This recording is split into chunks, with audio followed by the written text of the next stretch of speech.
At the New Year's Eve party, Mom asked, "Why didn't you come to your brother's graduation?"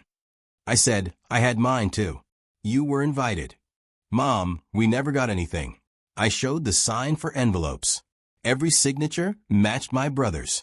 I'm Harry, 32, oldest son, family mediator by default, lawyer by profession. I rent a quiet one-bedroom above a bakery, run 5 miles when my head won't shut up, and keep my ties rolled in a drawer like small, obedient flags. If there's a form, I'll file it. If there's a deadline, I'll meet it. If there's a mess, my family used to hand me the broom. New Year's Eve, fairy lights, 2 sweet punch in a glass bowl. The living room smelled like cinnamon and old arguments. I came because Mom said it would mean a lot. I heard myself say, "Okay, Mom, I'll stop by." I was by the coat rack when she started. "No hello. No. How are you, honey? Why didn't you come to your brother's graduation?" Mom asked loud enough to get the room's attention. I blinked. "Which one?" She made the face. "Your only brother, Harry, Max, the ceremony, the reception, everything. You just didn't show."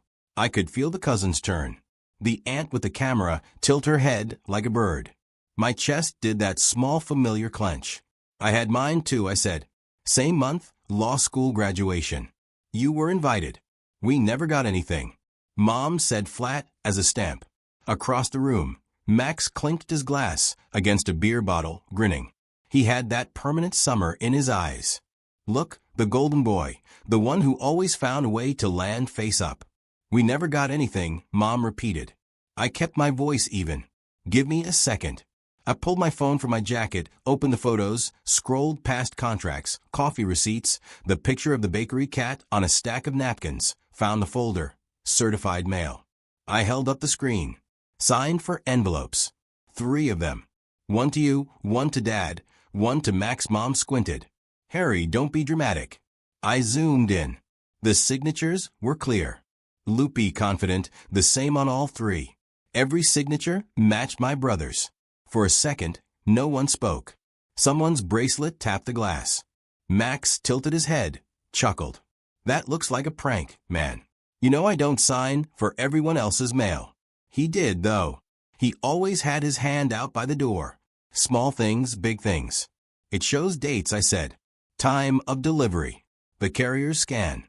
You signed on behalf of the household. 3 times. Mom's smile went too bright. "This is not the time. It's New Year's." Dad cleared his throat without looking up from the game on his phone. "Harry, could you not make a scene?" I stared at the screen, at the neat, casual loop of Max's name written where mine should have been. My collar felt tight. My jaw did the lawyer clamp. I put the phone away. Max lifted his bottle again. "No hard feelings, big bro. We'll toast your thing now." "What was it?" "You finally got a job." I said nothing. I heard the countdown begin from the TV. 10, 9, 8. All I could hear was Mom. "We never got anything." And the tiny sound the truth makes when it finally finds a seat at the table. I learned early that in our house, missing information was a kind of currency. If something wasn't said out loud, it didn't exist. If it was said and you couldn't prove it, you were taking things too personally. I was the organized one, the serious one. The kid who brought permission slips back the same day, who balanced the checkbook for fun at 16. Max was charm, loud charm. His report cards arrived with notes like "joy in class." Mine said, "works hard." Mom's unit of measurement was applause. Dad's was convenience. Max supplied both. When I got into law school, the acceptance letter lived on the fridge for exactly 48 hours before it was buried under grocery lists and a flyer for Max's open mic night. I paid my own deposit. I took the late bus to the city because my old Honda coughed itself into retirement. I worked weekends at a firm that paid me in sandwiches and exposure. I swore it was temporary. Grind now? Later will be different. Max called me counselor with a smirk. "Hey, counselor, got time to look at my lease?" "Hey, counselor, can I put you down as an emergency contact?" "Hey, counselor, you're good with money, right? What's a grace period?" I am. It's not magic. It's calendars, discipline, spreadsheets that would make most people cry. Mom loved to say, "We're a team." That meant I covered small emergencies before they became big ones. Electric bill late? I'd pay it and send the confirmation code to the family chat. Tire blew out? I'd tell Max the difference after his almost covered it story. He always almost covered it. It became a rhythm. He danced. I patted the floor. Law school was a tunnel. I ate microwaved rice at midnight, highlighted until my fingers glowed. Finals were a low-grade fever. I was too tired to be proud. I just kept moving. I printed my graduation invitations in the library and slid each one into a nice, heavy envelope. I wrote the addresses by hand. I bought tracking because anxiety makes you practical. At the post office, the clerk stamped them with a little ceremony I took as a blessing. The replies never came. Maybe the mail is slow. I told myself maybe they're busy. I told Elena from my study group when we grabbed coffee. She tapped my wrist with a pen and said, or maybe you should call. I did. Voicemail. I texted. Read receipt stayed off like always. Graduation day was bright and windy. I stared at the rows of families holding flowers. A woman behind me cried and laughed at the same time. A father kept pointing his phone toward his son as if he could catch the light and keep it. I scanned the crowd until my eyes watered. I told myself I didn't care. I told myself I did. After I took one photo alone against a brick wall, my smile was correct. My gown felt rented even though I'd paid for it. I went home to my apartment and hung the diploma frame on a tiny nail. It leaned left. I didn't fix it. 3 weeks later, Dad called. Your mom says you're being distant, he said. I sent invitations, I said. We never got anything, he said. I swallowed. Okay. Anyway, he added, your brother's graduation is on Saturday. Big day. You're coming, right? I looked at the nail in the wall. I have work. Dad sighed. Don't be dramatic. Max has always been there for you. I wanted to say when, but rhetoric in my family was a boomerang. It looked good in the air and then came back to crack you in the face.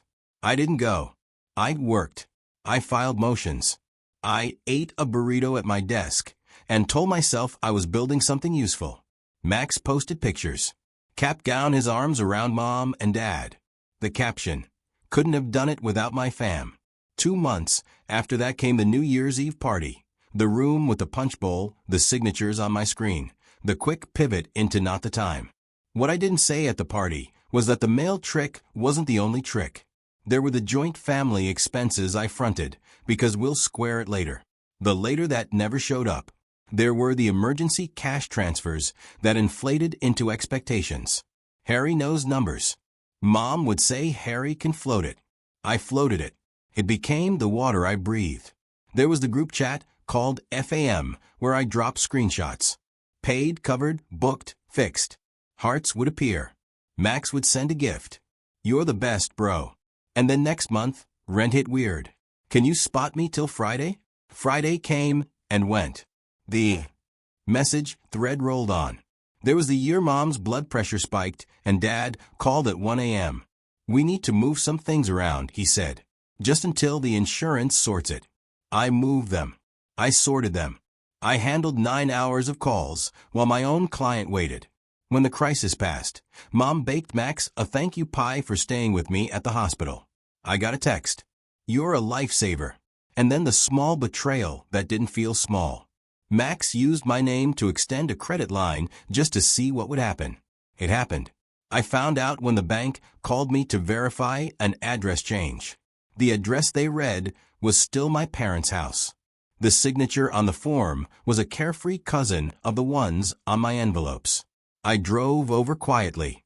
Nuclear. Max met me on the porch like a guy who'd broken a lamp.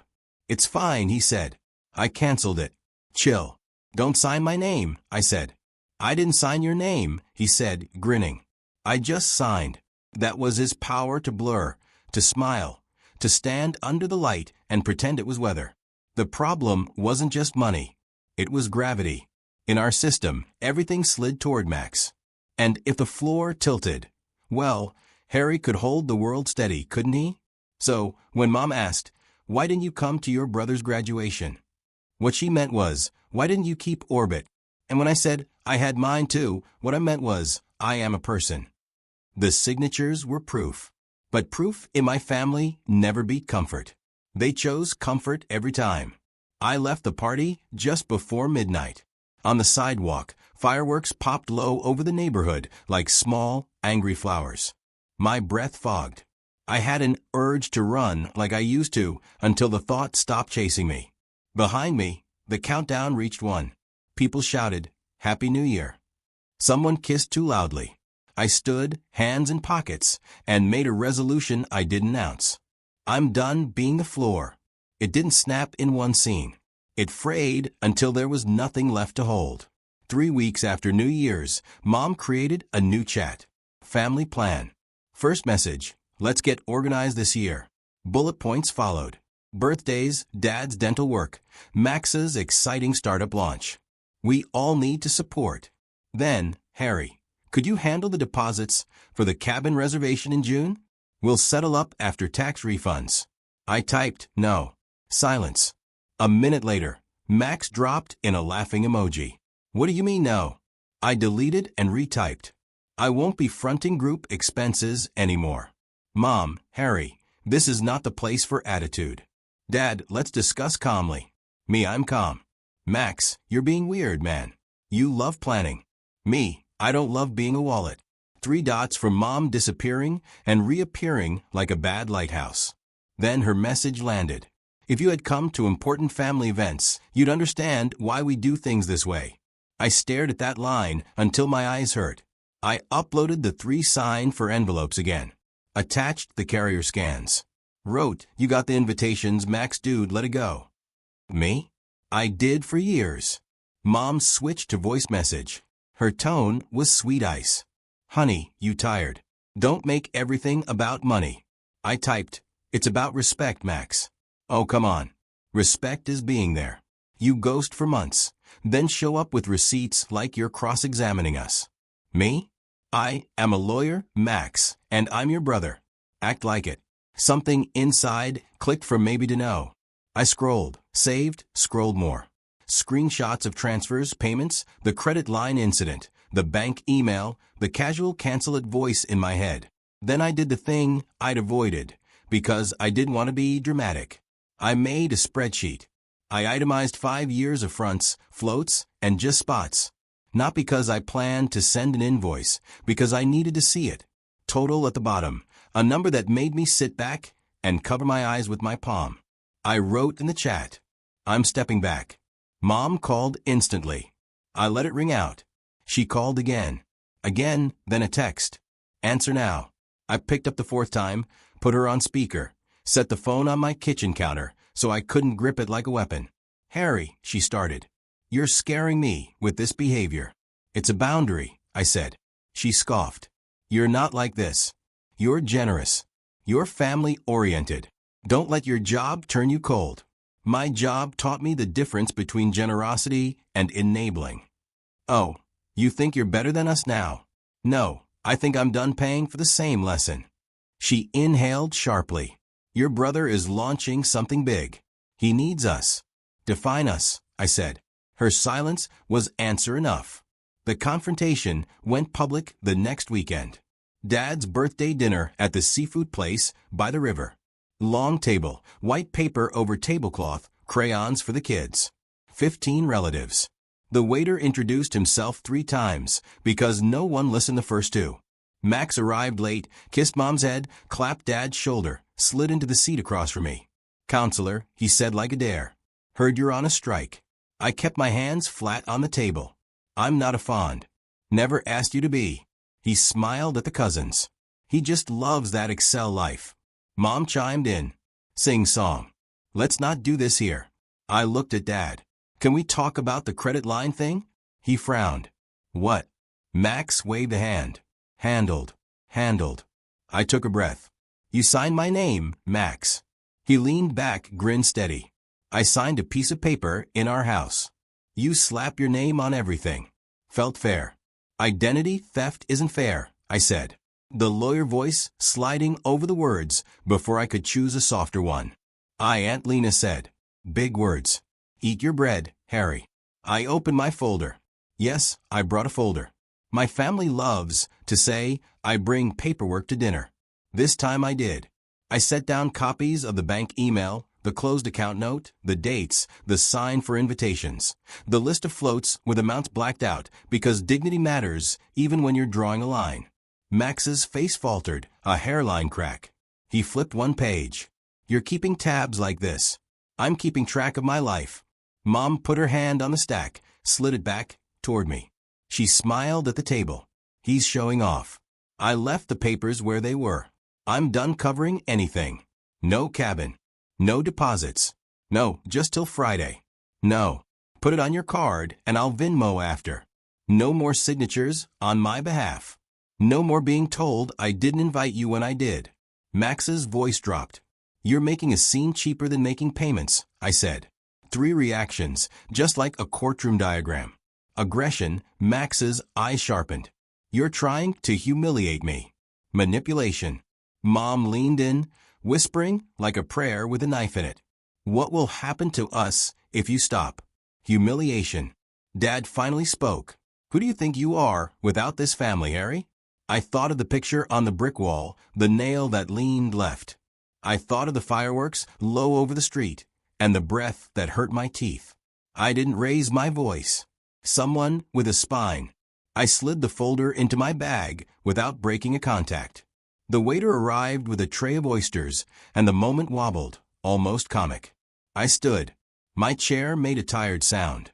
I'll pay my part, I said, tapping my card on the portable reader before anyone could frame it as a scene. Only mine. I left the table before the chorus started. Outside, the river moved like it didn't know our names. Boundaries aren't fireworks. They're fences you keep painting, even when the rain tries to peel them. The first week, the family chat dinged like a pinball machine. Mom sent long, gentle paragraphs that ended in barbs. We love you. We're worried. It's not about money. It's about family. And also, your brother's app needs a small infusion to get through beta. Max sent memes. Wallets with wings. Scrooge gifts. Dad sent a terse. We don't do ultimatums. I muted the chat. I didn't leave it. Muting was merciful to me. Work got brighter. That's the odd thing. When you stop dragging a rope attached to a ship, your shoulders remember they're part of you. I took 2 new clients I'd avoided because I didn't have the bandwidth. I jogged earlier. I cooked actual food instead of protein bars and law firm coffee. My apartment smelled like garlic and fresh basil at odd hours because I was experimenting again. The bakery cat started waiting outside my door at 7 a.m. because he figured out I dropped crumbs. Not everything was cinematic. Habit fought back. At the pharmacy, I reached for my card to put Mom's refill with mine and then stopped. I told the cashier, separate please. She nodded like it was normal because in the real world it is. Mom tried the door-to-door version of a guilt trip. She came by my apartment with a Tupperware of stew, eyes bright with mission. I don't want to lose my son, she said at the threshold. You won't, I said, softening despite myself. You'll just lose access to my credit card. She made a face so cold. Clear, I said. She scanned my place like evidence. You look thin. I run. You look tired. I sleep now. She tried once more. Max is in a bind, she said. Those are not mine, I said. She took a breath, like a strike. He's family. I'm family, I said. So are you. Treat me like it. She left the stew. I ate it. It was good. Love can live inside bad systems. That's what makes them so sticky. Max went loud. He called. Didn't leave messages. He texted like a drum. Bro, answer. Bro, are you really doing this? This is a phase. You owe me a conversation. Come to my launch and we'll squash it. Bring your card. I didn't answer. Silence was a tool I'd never used. It felt like I was learning to write with my left hand. Messy but thrilling. Extended family took sides. Aunt Lena texted me privately. Proud of you. Don't tell your mother I said that. A cousin DM'd me a very long note about loyalty that read like an essay. He once got an A on. Dad sent a single declarative. Your mother is crying. My thumbs hovered over the screen. I typed and erased. Typed and erased. Finally, I sent I am not responsible for mom's tears when my boundary is soft either.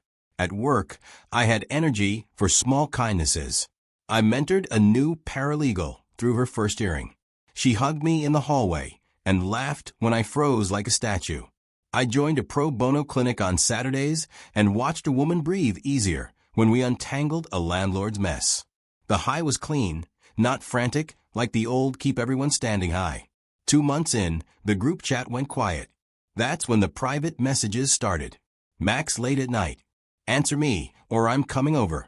I wrote don't. He did. He arrived at 10 on a Tuesday with that bounce he uses when he wants to look harmless. He wore the startup uniform, hoodie, sneakers, too white. I didn't invite him in. I stepped out into the hallway and pulled the door behind me until the deadbolt kissed the plate. Hey man, he said beaming. Missed you. What do you need? I asked. He clutched his chest. Ouch. What do you need? I repeated. He dropped the performance fast. Bridge money, he said, eyes bright like a salesman. A tiny bridge. 10 days. I've got term sheets. We're just waiting on the wire.